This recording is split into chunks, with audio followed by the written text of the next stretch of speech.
Hello and welcome to the Baji Rao IAS Academy. Today is 4th November and we are going to discuss the daily Hindu newspaper analysis.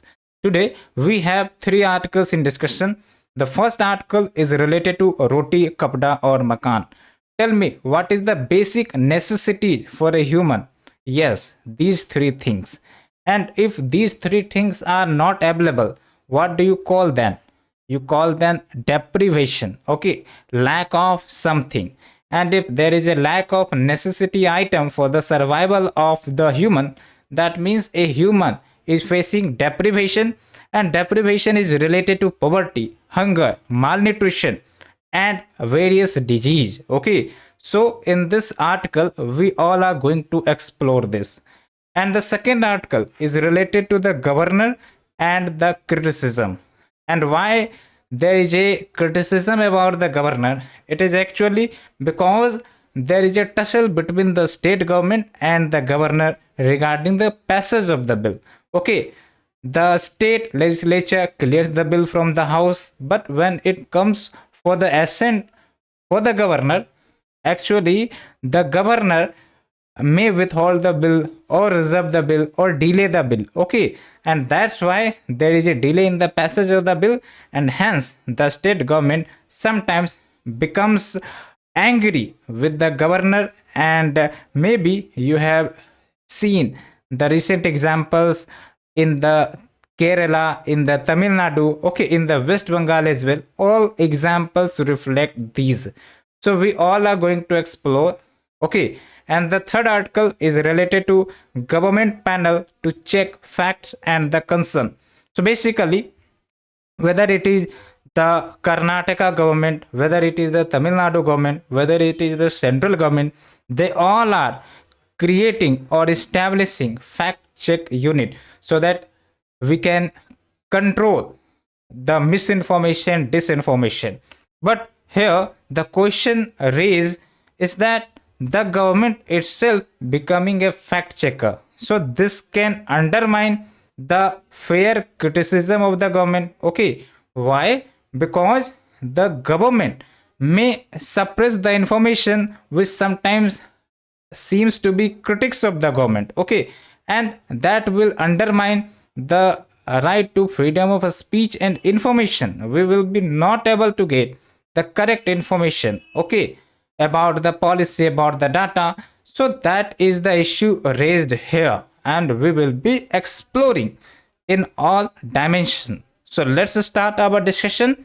But before our discussion, we have a prelims rapid fire. Okay, and the question is, which of the following statements is correct? And this question was asked in 2013, and you have to mark the correct answer. Option A: in India, the same person cannot be appointed as governor for two or more states at the same time. Option B: the judge of the High Court of the states in India are appointed by the governor of the state, just as the judge of Supreme Court are appointed by the president. Option C: no procedure has been laid down in the Constitution of India for the removal of a governor from his or her post. Option D: in the case of a union territory having a legislative setup, the chief minister is appointed by lieutenant governor on the basis of majority support. So here the question is about governor, and all the topics that we are going to discuss, specifically the second article, also talks about governor. Hence, we have taken the question from the governor. This will help you to recall, to remember the facts about governor, and we will be discussing from basics to advanced level, including the article discussion in the topic of governor. Okay, so if you are enjoying the lecture series, please do like, share, subscribe, and also share with your friend circle. Okay, so let's start our discussion. The first article is related to GS paper 2.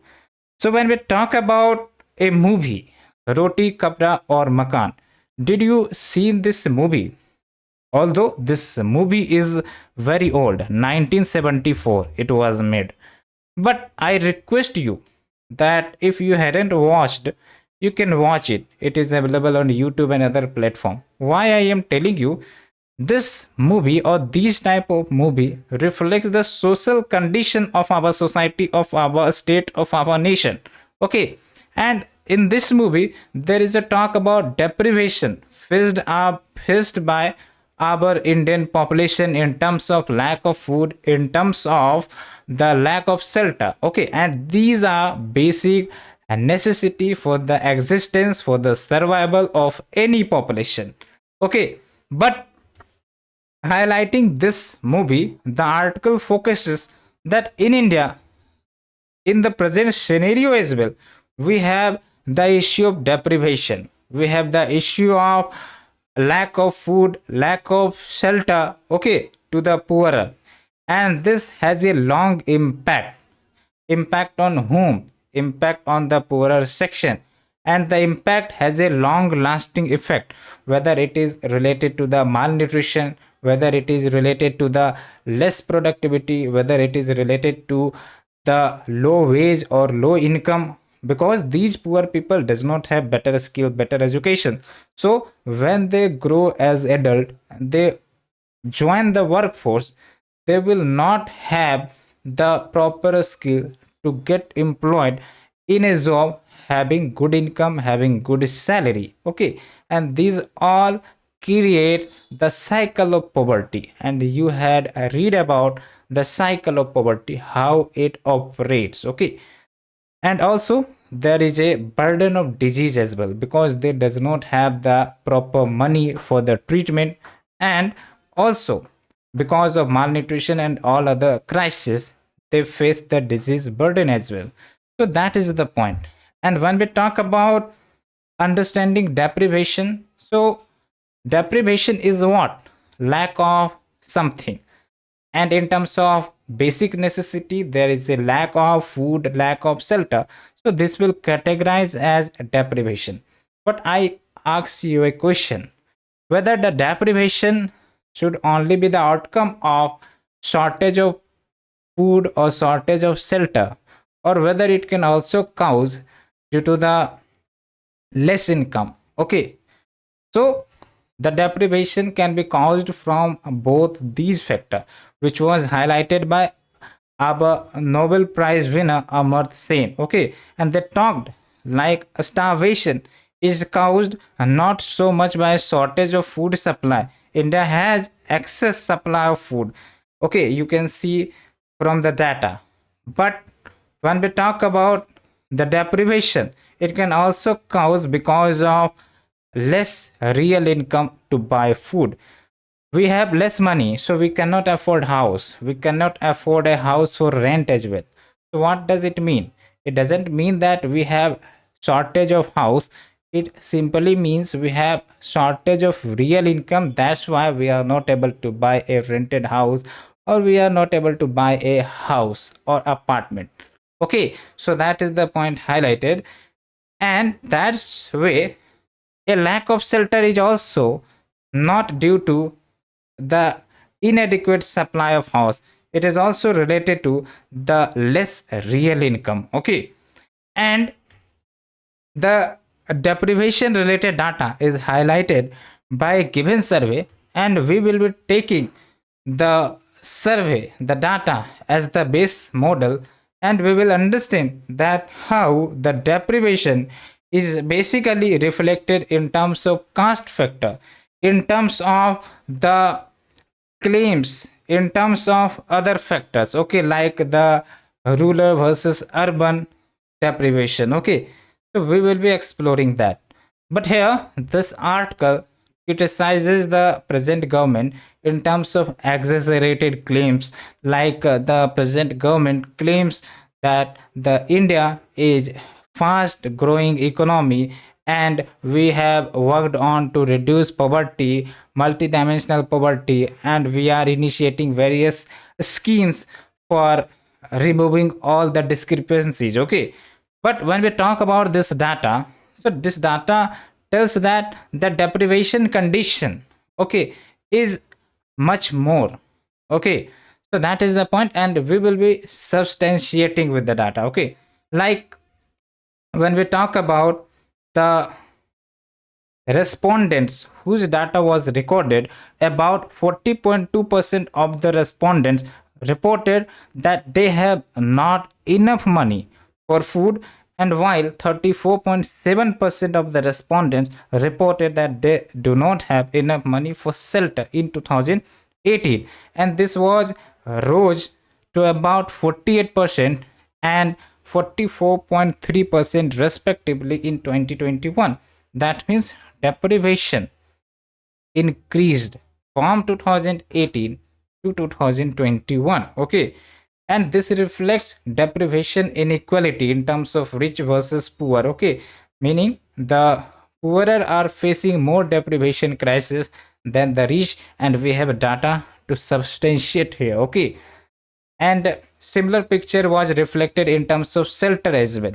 And when we talk about that, the income growth, so income growth was also sluggishly was in the growth period. When we talk about the growth of income specifically to the poorer section, it was very less. Like you can take example of the growth of wage amongst the farmers, among the daily wage earner. Tell me about the daily Manrega wage earner income. Okay, what amount they get? Tell me. You will understand better from this perspective. Okay, so there is a sluggish income of growth, specifically for the poorest, and the richer has the higher share of income growth as compared to the poorer, and also the government is pushing the higher infrastructure projects in terms of bullet train, in terms of the airport infrastructure, but this will benefit the richer section, not the poorer section, not the farmers, not the micro, small and medium enterprise. And also there is a trend like weakening social safety, okay, for the poorer sections. So this highlights that there is an income growth which is sluggish in nature, and that will further hamper the deprivation condition. Okay, and when we talk about the role of caste factor in the field of deprivation, whether it is food, whether it is the shelter, so it is also highlighted. Like the OBC, okay, among the respondent, the OBC share talked that they face deprivation, okay, in the highest percentage, like 34.2%, and followed by scheduled caste percentage, okay, and then unreserved category. Here, in terms of food deprivation, the scheduled tribe didn't face such deprivation because their source of food is from the forest only. Okay, that's why they have the availability of the food from the forest resource. Okay, so that is the point. And when we talk about the changes which occurred from 2018 to 2021, the OBC share declined 31.5% in terms of the food deprivation, but remained highest. Okay, followed by scheduled caste. They also witnessed a reduction, but when we talk about unreserved category, so the food deprivation percentage actually rised. Okay, that indicates the political biasness which are played by the government. Okay, where specifically for the vote bank politics and all of that.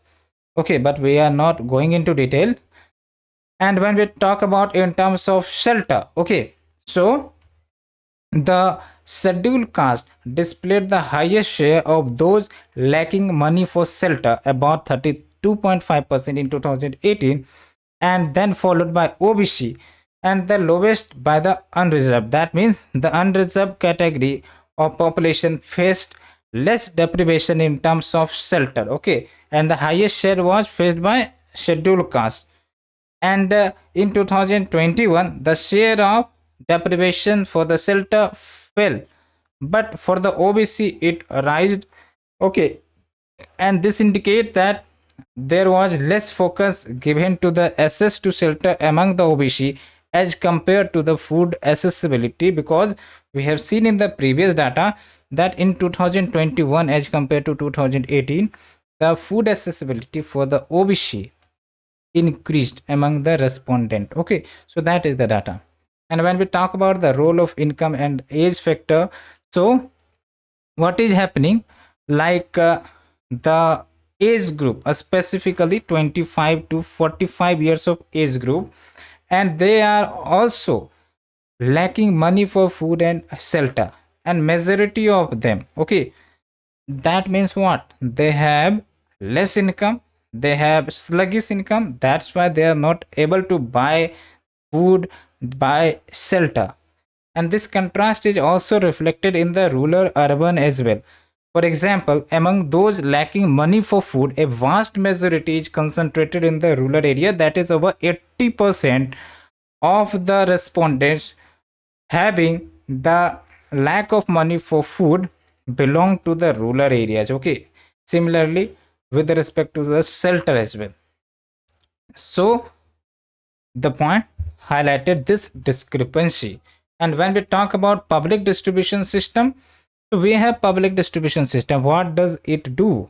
It basically serves the food, the essential food grains to the needy population, to the poorer population. We know about APL or BPL cards. Okay, under this they are given subsidized groceries and essential food items.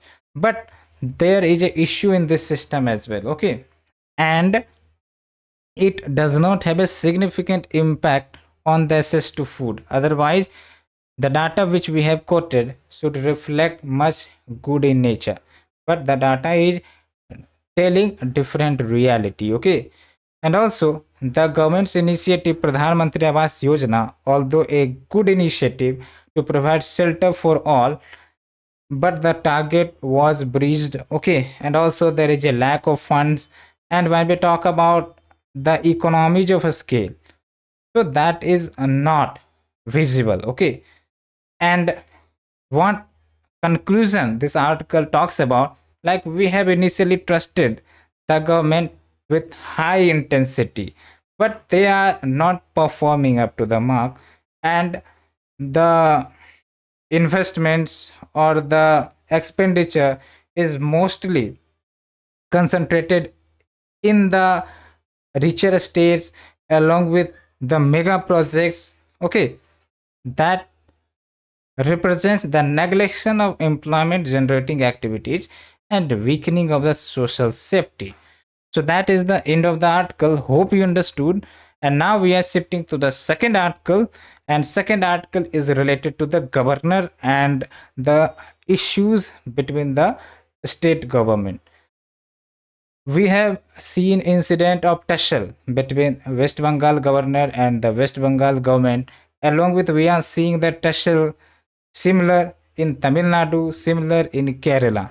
Okay, so what does it reflect? It reflects the conflict of interest. And remember, we are quasi federal polity.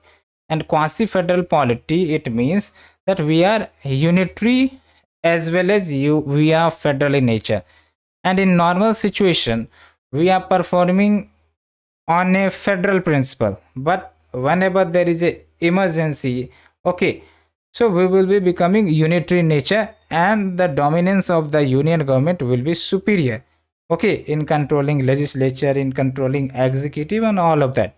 But in the case of emergency situation, but here there is a governor. Okay, and governor represents the union government as well, and he or she is head of the state.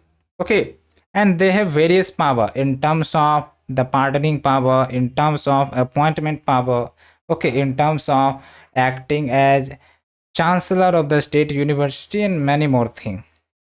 And that's why if there is a conflict of interest between union government and a state government, that means the union government can utilize the power of governor, okay, to disturb the state government as well.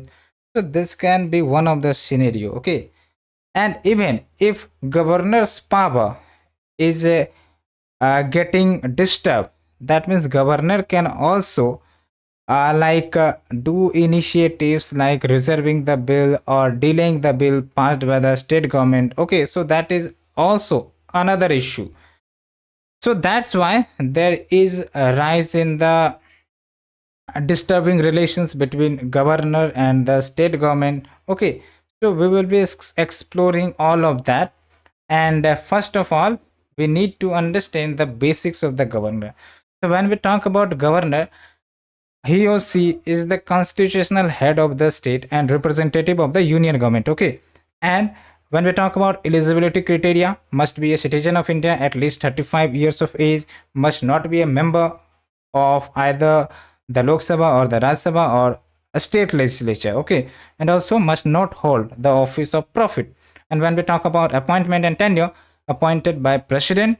Okay, and one person can be appointed as governor for two or more states, and it has been allowed since 7th Constitutional Amendment Act 1956, and holds the office of governor at the pleasure of president. That means president can remove the governor at any time. Okay, however, the maximum tenure is 5 years. Okay, and there is a powers allocated to the governor, like pardoning powers, respite, reprieve, and all of that. And we have the appointment powers, like they appoint the CM and other ministers, along with a special address power. And they have the power to reserve the bill, to withhold the bill, okay, or to give assent to the bill passed by the state legislature. Okay, and here the issue lies. Okay, because governor has this power, and if there is a conflict of interest between the governor and the state government, so the governor can utilize this power. Okay, and that's the incident we are seeing. And there are other responsibilities like appointments of CM, advocate general of the state, and other things. Okay, so we have highlighted the basic things about the governor. Now we are coming to the topic. So basically, the two states have approached the Supreme Court of India against the conduct of their governors. Okay, and what is the issue here?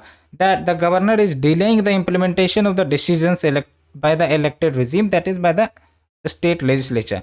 So state legislature are elected by the people. Okay, people of the state, and governor is basically appointed by the president. So if any bill passed by the state legislature, so the governor has a duty that in a definite time they should pass the bill or reserve the bill, and they can also withhold the bill, but within a given time.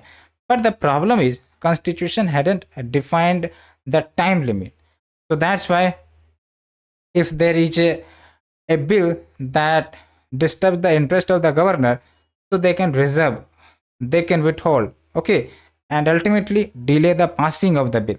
And that is the issue which was highlighted by these two states, and they went to the Supreme Court regarding this issue. Okay, and as we know that governor is not a rubber stamp. Okay, their decisions should not be solely based on the decision or directions given by the central government. Okay, they have the discretionary power as well, but there is a need that you have to understand the tussle between governor and the state government, especially visible in the state which are not ruled by the party at the center. Okay, and that is the point which is being highlighted. And we have an example, like some governors appear to be hostile to be the idea of amendments to university laws, specifically when the bill talks about process of appointing the vice chancellor or establishing the new university, and in these bills the role of governor is sidelined. So in these type of bills, governor try to delay the passage of the bill, okay, or may reserve the bill. Okay, but here you have to understand that the idea of governor as a ex officio chancellor is not mentioned in the constitution. It basically depends on the bill of the university that they are mentioning the ex officio chancellor is governor or not. Okay, if the bill does not mentions, that means there can be the different chancellor in the place of governor. Okay, So the point is that the idea of governor as ex officio chancellor of most universities is only a practice and is actually actualized through their founding statute. That means the bill that wants to establish any state university. Okay, so governor is under misconception that they have a right to be chancellor, and that's why if any bill that disturbs this power, the governor aims to delay the assent of the bill. Okay, however, when we talk about the recommendation of various committees, like we have the famous Punchi Commission, which was established on the central state relation, they recommended that the governor should be freed from the burden of a role of chancellor. Okay, and there should be a nationwide prohibition. So that is the point. So why governor is like abstaining the bill? So the point is that, and also there is a issue about the assent or the time frame for giving the assent. Okay, what do you mean by assent? You have to understand the procedure. When a bill is passed by the state legislature, they goes to the governor. The governor has the power to assent, that means giving the approval, or they can withdraw. Okay, withdraw, not withhold. Okay, and they can reserve the bill for the president. So these are the available tools for the governor. And here, when we talk about giving assent to the bill, there is no time limit provided in the constitution. That means the governor enjoys indirectly a superior power, and they can withhold the bill if there is a conflict of interest. Okay, but on this issue, the Supreme Court, in observation to a petition, said that the Article 200 of the Constitution talks about the assent of the bill as soon as possible. So the term as soon as possible signifies sense of immediacy. Okay, that means the bill should be like prioritized to give assent, to withhold, okay, within a time frame. So what the court mean, like it would be constitutionally impermissible for governor to indefinitely hold on the bills. Okay, so that is the point. And here there is a suggestion to the state as well. Let's say a state are bringing a bill. Okay, so that bill should also do not hinder the interest of the governor in terms of like governor if raise concern regarding the merit of applicants. Okay, which the Tamil Nadu has brought a bill for the appointment of chairperson and members of the Tamil Nadu Public Commission. So there should be a merit. Okay, and based on that, the procedure of appointment should be done. Okay, so a state should also have to balance the concerns of the governor. Okay, and by the way, we know that the governor are explicitly restricted in their functioning by the aid and advice.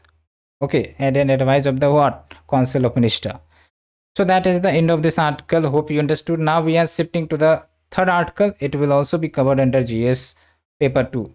So when we talk about the government panel to check the facts, okay, whether any information is fake news or true news, so there is a rising criticism. Okay, and before discussing this article, we are asking you a question: what do you mean by misinformation and disinformation? Although this word seems to be similar, but there is a difference.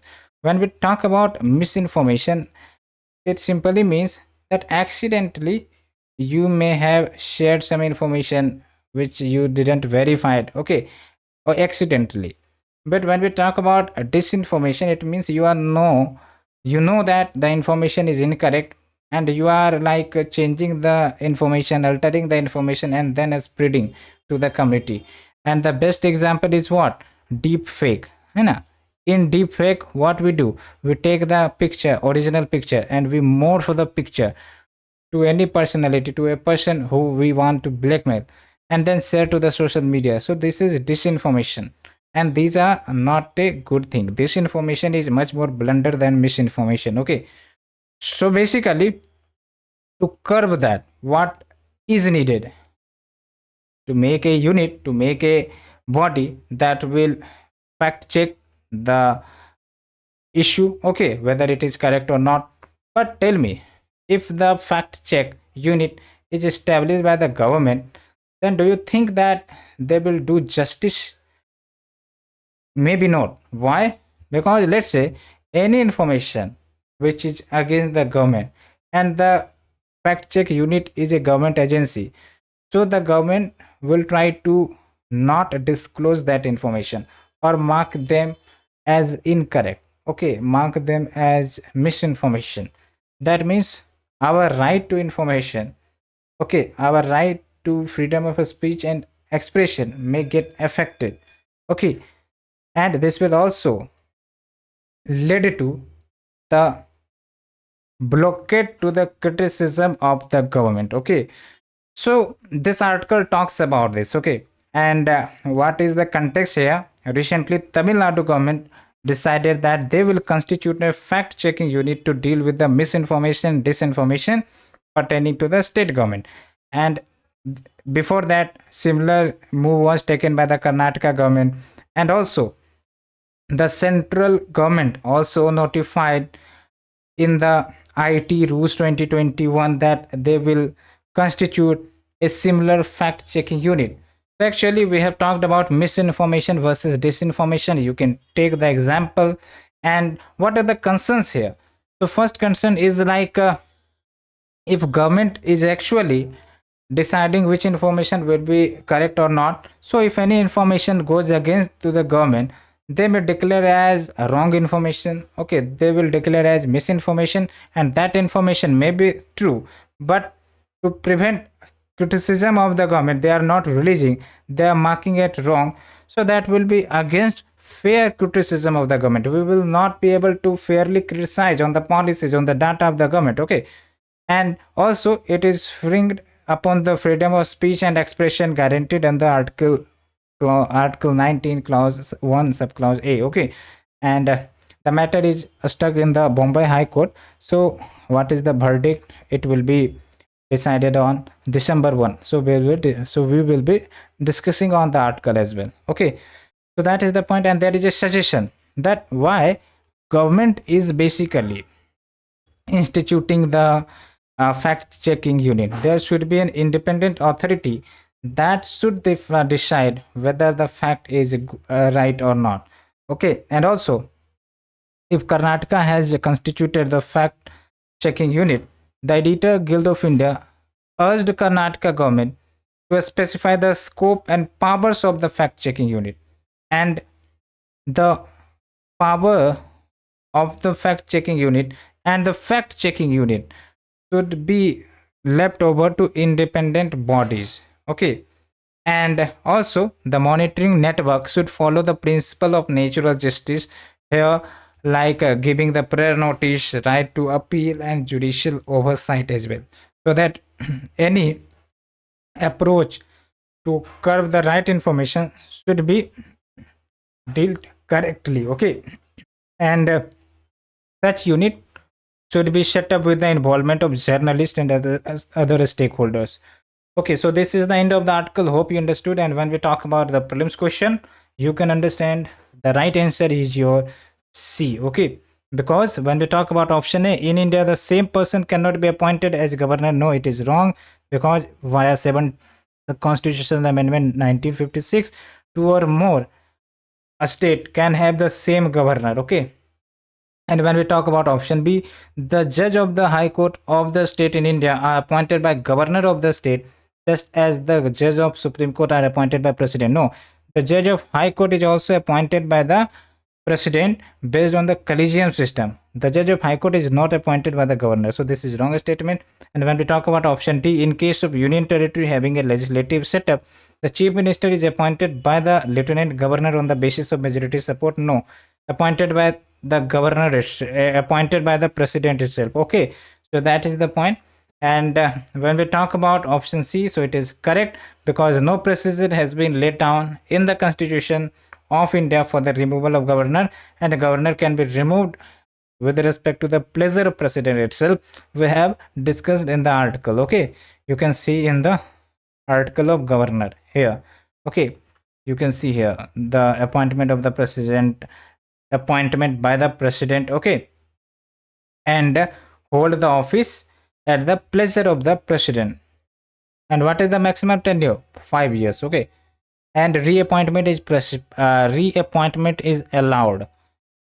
So that is the end of the article. Hope you understood. Thank you, friends. Thank you very much for participation in the discussion. Hope you enjoyed. Thank you very much.